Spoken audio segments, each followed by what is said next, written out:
Hey guys, welcome back to another Flea Market Finds episode. This is stuff that I picked at the flea market, the outdoor flea market, early June of this year.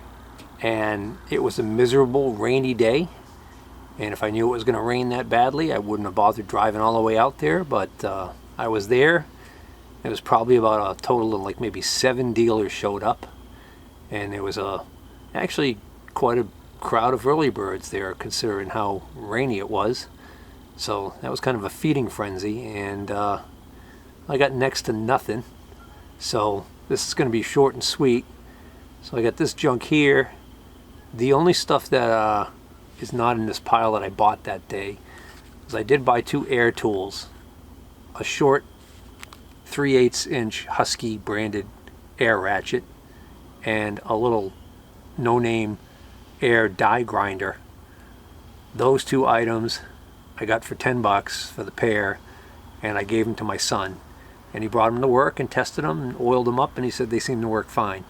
So he was able to add those tools to his air tool ensemble, so that was nice. And then I got one other item I'm going to show you at the end of this, which is going to be real quickly because this is going to be a real short video.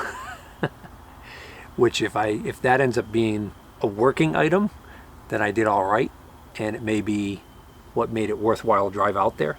The only other items I got was this set of Eklund brand, made in USA. That's EKLIND. T-handled Allen wrenches, and these are the set of Power T 9 hex keys. These are all standard, not metric. There are 9 here, so it's a full set. I got that for $5. Pretty good deal.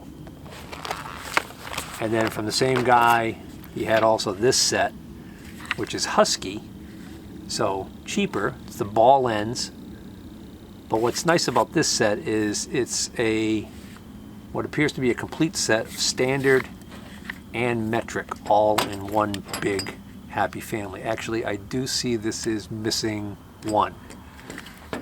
It's missing one size of the metric, the 5.5 millimeter.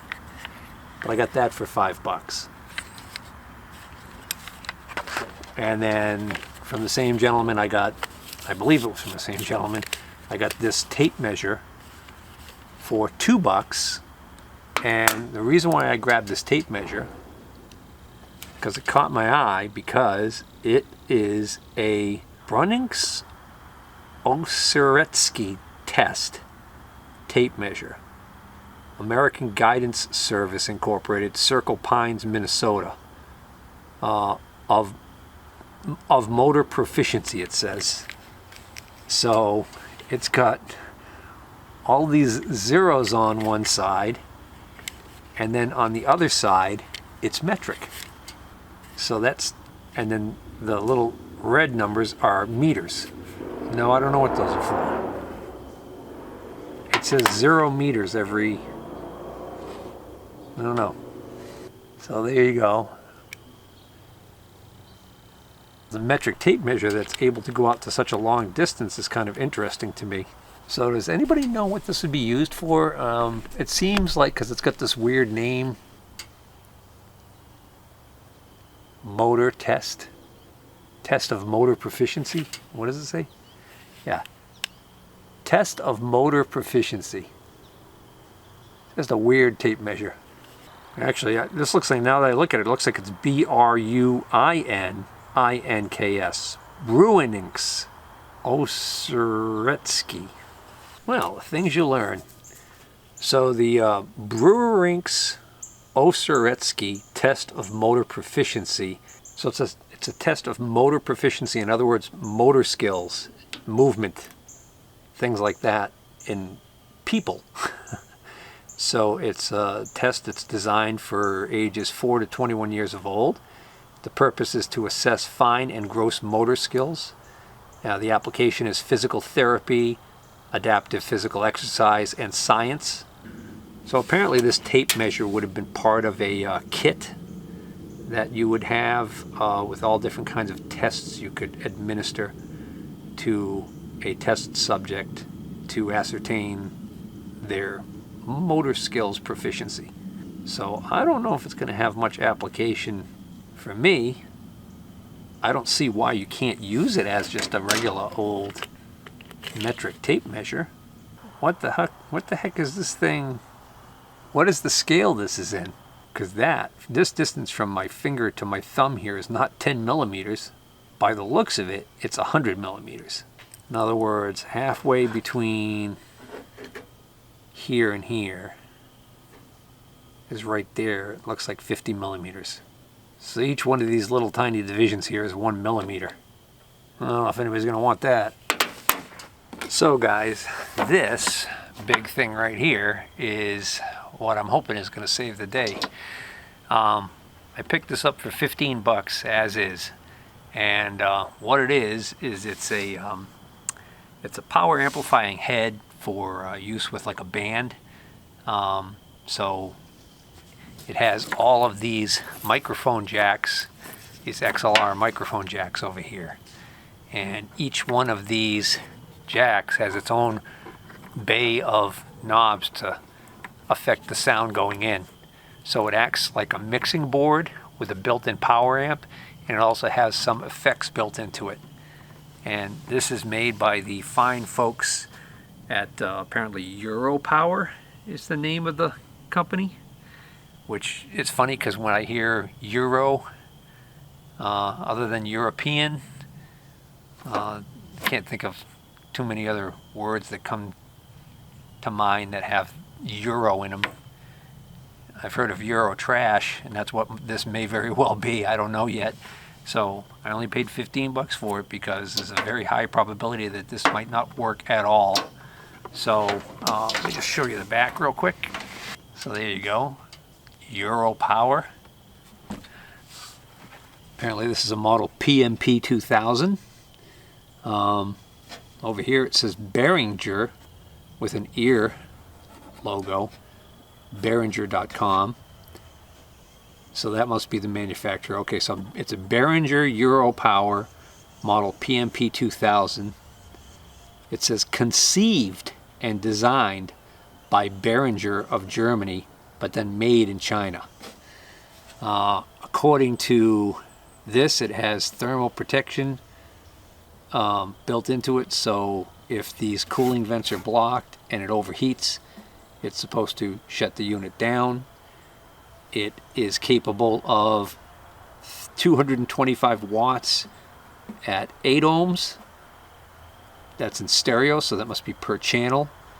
350 watts per channel if you put it into 4 ohm speakers, and you can put it into bridge mode where it just drives one channel at 800 watts into 8 ohms. It has some funky looking jacks here for the output. I don't know, I've never seen jacks like that before. Maybe that's a very European thing. Maybe some of you guys are musicians or audiophiles and know what these are called. But it looks like I'm not going to very easily hook up any speakers to this thing to test it. There's a main power switch on the back here. Apparently does have a fuse that you can access through here. It's a ceramic fuse, so I'm not going to be able to tell by looking at it if the fuse is blown. So, alright, it's off right now. Let's just plug it in and see if it powers up. The cord was with it, which is a good sign, because usually if something is like being thrown out because it doesn't work anymore, like one of the first things somebody does is they steal the cord. Like when I buy vintage electronics and the cord has been cut off, I'm always like really suspicious that it's highly suspect that thing's going to be a perfectly good working device that they cut the cord off of. Usually it's like, oh well, we're going to throw it out. Oh, let's at least get the cord off of it. In this case, it's one of these standard like PC cords like they use on desktop computers and stuff. Does anybody use desktops anymore? I use mine. No. This is good too. I can do it out here. That way if it starts smoking, it won't stink up the house. Well, of course the battery died right when I was about to talk about this thing, but you didn't miss anything. Yeah, so it powers up. So the digital electronics up in this corner over here is all has to do with the pre-programmed effects that are built into this thing. Mostly it's different types of reverb. I see delay, chorus, flanger, phaser. Oh, there's actually more stuff here. There's pitch. Oh, there is quite a few things. So there are all different pre-programmed things in here. And the idea is you turn this. So now it's flashing to let me know that I'm accessing it. And now I stop and it'll probably... Oh, I have to push it. There we go. So now it is set to number 37, which is... well, who cares? They're actually not all listed here. It goes like to 36 to 40, jumps to 40, goes from 27 to 30. So I'm guessing 27, 28, and 29 probably are all different variations on whatever spring is. See when I press these right here, how it kind of jumps up there on the VU meter? I'm guessing maybe it's making a little bit of crackling or crunching or scratchiness maybe because of the controls being dirty. Power amp inputs, preamp output. So if I had another power amplifier, I could plug into here and feed another power amp and see if the whole preamp section's working. But I still can't test the power amplifier section of this thing without hooking up speakers to it. And it's got those funky, weird... I mean, this is already a lot better than I thought it would be. My main concern was that this had shorted output transistors and, you know, a shorted output circuit that had basically taken out the power supply, blown the fuse, and made this thing dead as a doornail. Instead, that switch must be dirty. Phantom power. Huh. Alright. Well, this definitely warrants further investigation. But for now, guys, we're going to call this video a wrap. If you enjoyed this video, please hit the like button. If you're not already a subscriber, please consider subscribing. And until next time, take care.